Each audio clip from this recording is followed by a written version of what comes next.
hoping that Allah will solve our problem. There are two kinds of du'as basically for most of us. The one kind of dua, and I'm talking about the ones we make for ourselves. One kind of dua is we want a problem that we have right now to be solved.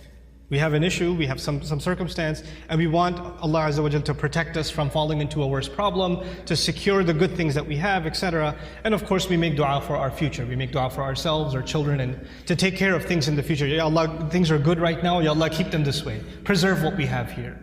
You know, these are the kinds of du'as that we make for ourselves.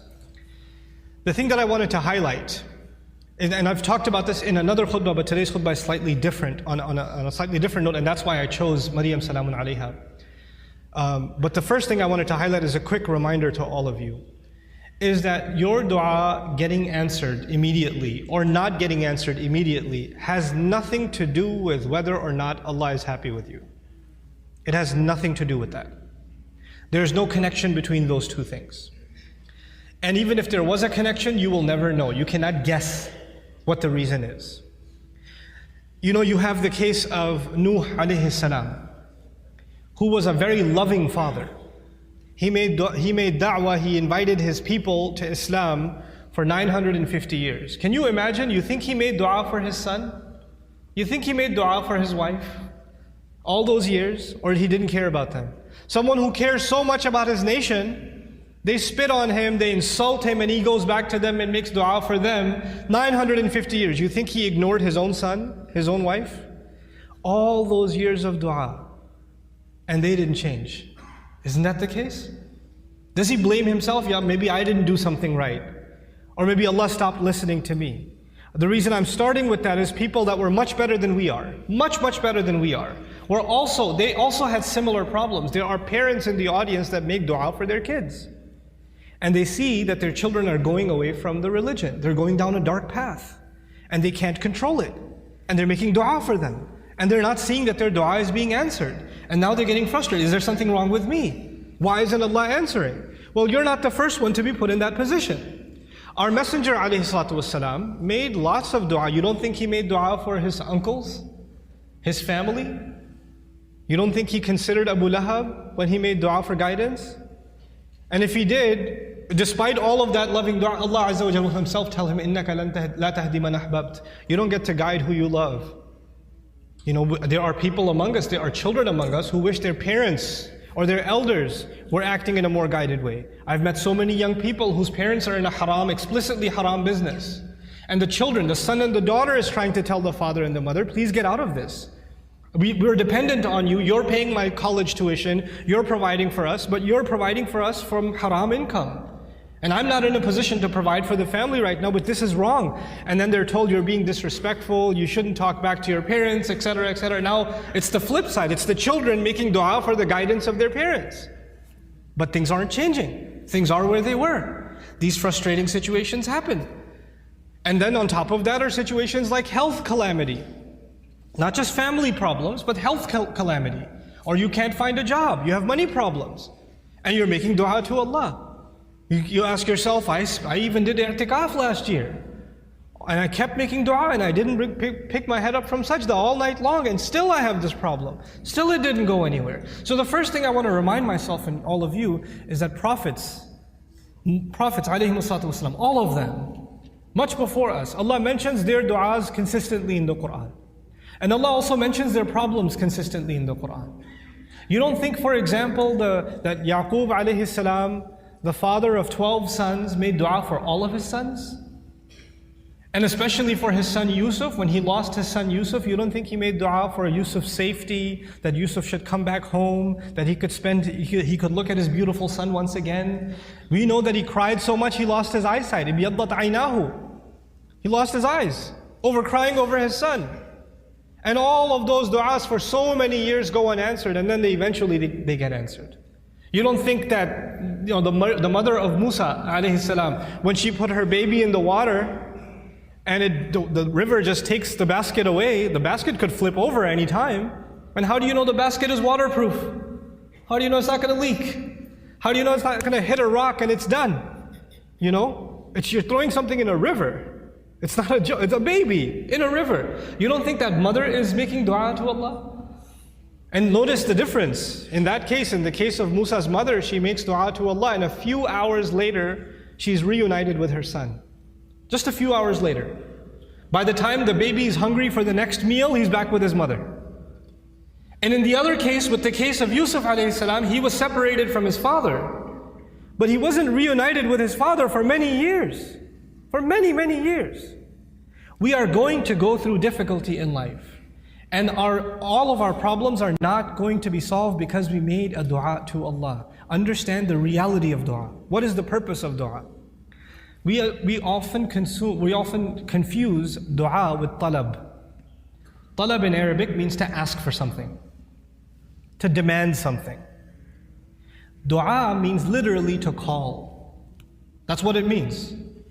Da'awtukum, I called you, I invited you, I cried out to you. This is dua. When we make dua to Allah, sometimes in that dua we are making demands. It's true. We're making requests. But we should never forget that all of those requests, you know what they are at the end of the day? It's a humble slave of Allah turning back to Allah and begging Allah to help him with whatever problem. But it's more than Allah solving your problem. It's just the act that you communicated with Allah that's the most valuable thing. The fact that you actually engaged Allah in conversation, that is the goal in the end. Whether or not Allah will solve your problem immediately is a separate problem. And I want to share just a quick thing about that, then I come to Maryam salamun alayha. Sometimes you go through problems and you ask yourself, what is my fault in all of this? Why do I have to go through these problems? What did I do to deserve this? Let me ask you this. Yusuf alayhi salam was a child, right? A child by definition is innocent. What did a child do to deserve being kidnapped? What has a child ever done to deserve being thrown inside of a well in the middle of the woods? What has a child ever done to deserve being sold as a child slave in a different land? What is that when he grows up as a young man, what did he ever do to deserve being thrown in jail over a false accusation? And he spent many years in jail, not because of something he did. He was innocent. And he spent all those years in jail. He went through situations in life that if anybody else went through those situations, you'll say, life is unfair, man, what are you going to do? Life is unfair, you know? But you know what happens to a believer? They don't just say life is unfair, they say Allah is unfair, ma'adallah. Allah did that to him. Yet Allah says in Surah Yusuf, Wallahu ghalibun ala amrihi. Allah was overlooking everything he did in his decision. Every decision that was made for Yusuf, Allah was dominating that decision, overlooking that decision. How? Sometimes you and I go through difficulty because Allah knows something better is coming. Sometimes that better thing that is coming is for you. Sometimes it's for somebody else. Sometimes it's not for you. Sometimes it's for somebody else. Sometimes the benefit of your difficulty will come back to you. The return will come back to you while you are still alive. Sometimes the return is meant to come back to you after you go back to Allah. What happened with Yusuf alayhi salam? A father was separated from a child. It's a tragedy, isn't it? But imagine if he was never kidnapped, he would never be in the well. If he was never in the well, he would never end up in Egypt. If he was never in Egypt, he would have never grown up there and been thrown into prison. If he was never in prison, he would have never met those two guys he met in prison, whose dream he interpreted. If he never met those two people, one of them who got to live and go back to the king, and when the king saw a dream, a strange dream, he would have never said, wait, I know someone who can help interpret your dream. And if that never happened, and you know what that dream was? 7 good years in the country, and 7 years there's not going to be any crop, any produce, any harvest. People are going to starve to death. If Yusuf was not in prison, alayhi salam, and then was taken out to interpret that dream, at that time, there would have been an economic, financial, social crisis in the country, and hundreds of thousands of children would have starved to death. One child suffered for a few years, but because of that child suffering, Allah's plan was to save a lot of families, a lot of fathers and mothers from losing their children to starvation. Because of the plan that Yusuf alayhi salam came back when he interpreted the dream and gave, when he became the treasurer. I have a friend, some of you might have heard of him. His name is Robert de Villa. I asked this sister about him if she knows him, and she said yes, she's heard of him. The man can't move any part of his body other than his face. He can't move any part of his body. What did he ever do to deserve that? Nothing. But how many people have accepted Islam because of his disability? How many people have just heard about that and have come back to Allah? How many people that were ungrateful in life, even though they were Muslim, they were only Muslim by name, and decided to submit their heart back to Allah because that man is sitting in a bed? His suffering, his pain becomes guidance for millions of people.